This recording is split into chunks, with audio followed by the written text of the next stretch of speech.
Hello everyone, मैं Anita Thakur. Welcome to my YouTube channel. और आज हम लोग पढ़ने वाले हैं class 11th political science book A का 10th चैप्टर। आज हम लोग स्टार्ट कर रहे हैं जो इस बुक का लास्ट चैप्टर है, जिसका नाम है the philosophy of the constitution.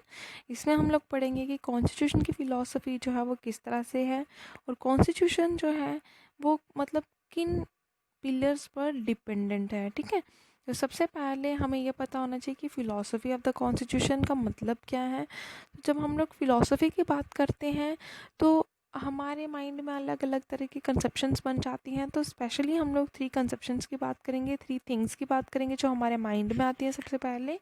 तो सबसे पहली आती है कि हमें ना पहले अंडरस्टैंड करना है, ये समझना है कि कंसेप्चुअल स्ट्रक्चर क्या है हमारे कॉन्स्टिट्यूशन का। हमारा कॉन्स्टिट्यूशन जो है वो किन मतलब ऐसे फाउंडेशन पिलर्स हैं जिन पर डिपेंडेंट है, और इसका मतलब क्या है।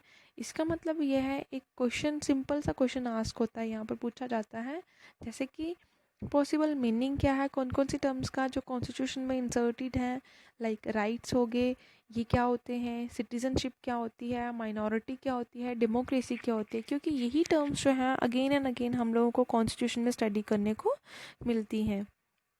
उसके बाद अगर हम लोग देखें तो नेक्स्ट यहाँ पर बताया गया है कि एक और हमारे पास अटेम्प्ट आता है कि हाँ, हमारी सोसाइटी को ना एक अलग विज़न से देखने का, मतलब यहाँ पे हमारे कॉन्स्टिट्यूशन में कुछ ऐसे विज़न्स बताए गए हैं, कुछ ऐसे तरीके बताए गए हैं जिससे हम सोसाइटी और पॉलिटी को अलग अलग तरह से डिफरेंट डिफरेंट कंडीशंस पर इंटरप्रेट भी कर सकते हैं। कुछ की कंसेप्शंस हैं हमारे कॉन्स्टिट्यूशन में जो हमारे मतलब हमारे लिए बहुत ज़रूरी है इन आइडियल्स को समझना, लाइक लिबर्टी, इक्वलिटी, फ्रेटर्निटी वगैरह वगैरह। ठीक है, और उसके बाद फाइनल पॉइंट में ये बताया गया कि इंडियन कॉन्स्टिट्यूशन जो है वो मतलब क्या करता है, एक ना कंजक्शन की तरह वर्क करता है, जो हमेशा एक कॉन्स्टिट्यूंट असेंबली की डिबेट्स पे डिपेंड रहता है।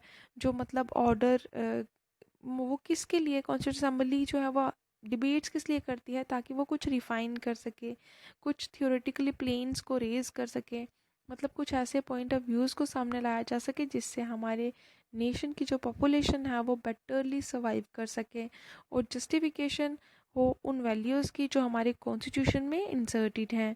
और एक फ़िलॉसफिकल ट्रीटमेंट मिलता है यहाँ पर कि जो कहीं ना कहीं हम लोग देखते हैं कि इनकम्प्लीट वैल्यूज़ हैं, लेकिन अगर ये इनकम्प्लीट वैल्यूज़ हमारे पास ना हो तो हम लोग की डिटेल जस्टिफिकेशन जो है वो किसी चीज़ की ना कर पाएँ, मतलब हम लोग किसी भी चीज़ की इन्वेस्टिगेशन प्रॉपर्ली ना कर पाएँ, क्योंकि जब तक हमारे ऊपर किसी भी तरह की बाइंडिंग्स नहीं होंगी, सर्टन मतलब फ्रीडम्स नहीं होंगी, तब तक हम लोग अपनी पर्सनालिटी तक नहीं डेवलप कर सकते। तो कोई भी डिसीजन लेना तो बहुत बड़ी बात होती है ना।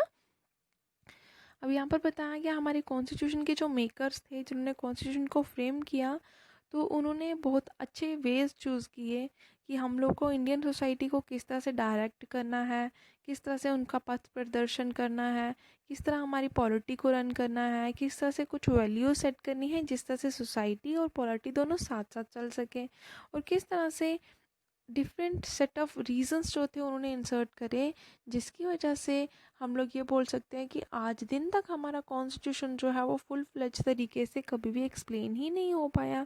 और कुछ तरह से हम लोग देखते हैं कि हमारे कॉन्स्टिट्यूशन में कुछ ऐसे प्रोविजंस भी हैं जिनकी अभी तक पूरी तरह से बात भी नहीं हो पाई है, क्योंकि ये हमारा सबसे लेंथीस्ट डॉक्यूमेंट है एट द वर्ल्ड लेवल। अब हमें क्यों ज़रूरत है इस फिलॉसफी की। एक पॉलिटिकल फिलॉसफी जो है वो एक अप्रोच की तरह काम करती है, जो कॉन्स्टिट्यूशन के लिए सिर्फ ज़रूरी ही नहीं है, एक मॉरल कंटेंट जो है वो भी हमें मिलता है कि हम लोग जिस नेशन में रह रहे हैं उसके भी कुछ वैल्यूज़ हैं, उसके भी कुछ मतलब हम लोग बोल सकते हैं वेज़ हैं, कुछ अलग तरीके हैं जिससे कि वो इवेलुएट करना चाहती है या किस तरह से वो प्रोग्रेस करना चाहती है। लेकिन हर किसी के लिए ये भी ज़रूरी नहीं है कि वो इंटरप्रेट करे। बहुत सारी कोर वैल्यूज़ भी होती हैं जो हमारी पॉलिटी में बहुत ही इम्पोर्टेंट रखती होती हैं, मतलब बहुत ज़्यादा इम्पोर्टेंस रखती हैं। तो सबसे पहली बात यहाँ पर कि कॉन्स्टिट्यूशन जो है वो किस तरह से एक मीन्स की तरह काम कर रहा है, एक मतलब हम लोग बोल सकते हैं प्राइम फैक्टर की तरह काम कर रहा है, जो एक डेमोक्रेटिक ट्रांसफॉर्मेशन ला रहा है।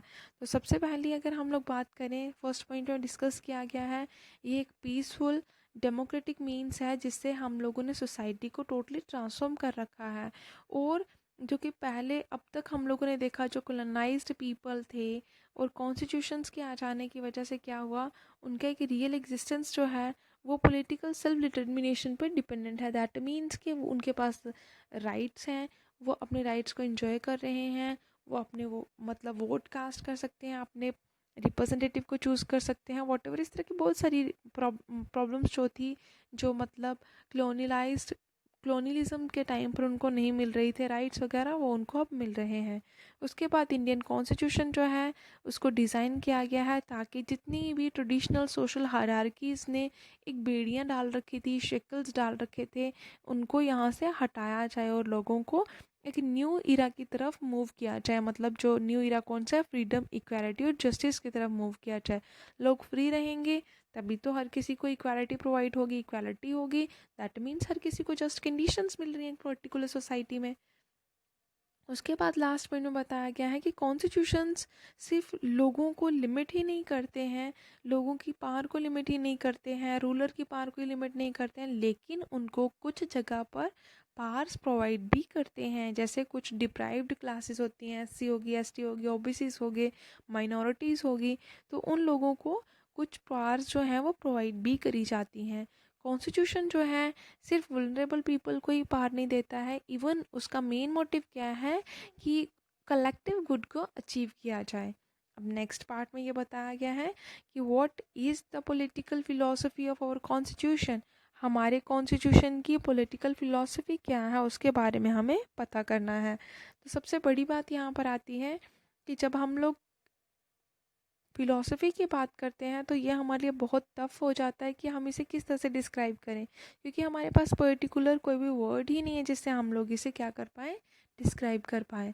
तो सबसे पहले पॉइंट में ये बताया गया है कि ये रेसिस्ट करता है, मतलब हमेशा विद्रोह करता है कि यहाँ पर एक सिंगल लेवल नहीं है गवर्नमेंट का, है ना। ये लिबरल है, टोटली डेमोक्रेटिक है, इगैलिटेरियन है, सेकुलर है और फेडरल है, और सबसे बड़ी बात कि ओपन टू कम्युनिटी वैल्यूज़।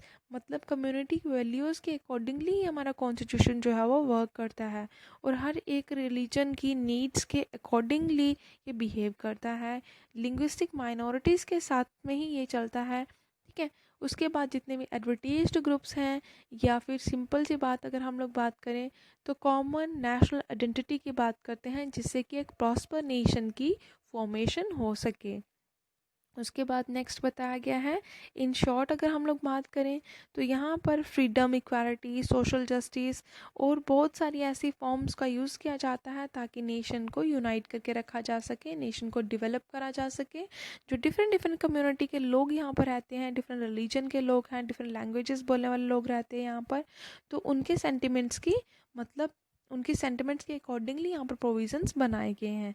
लेकिन इन सब के बावजूद यहाँ पर एक रियल क्लियर एम्फेसिस ये मिलता है कि एक पीसफुल और डेमोक्रेटिक मेजर्स जो हैं वो कॉन्स्टिट्यूशन की फ़िलॉसफी की वजह से पॉसिबल हुए हैं, तभी उनको प्रैक्टिस में लाया जा रहा है।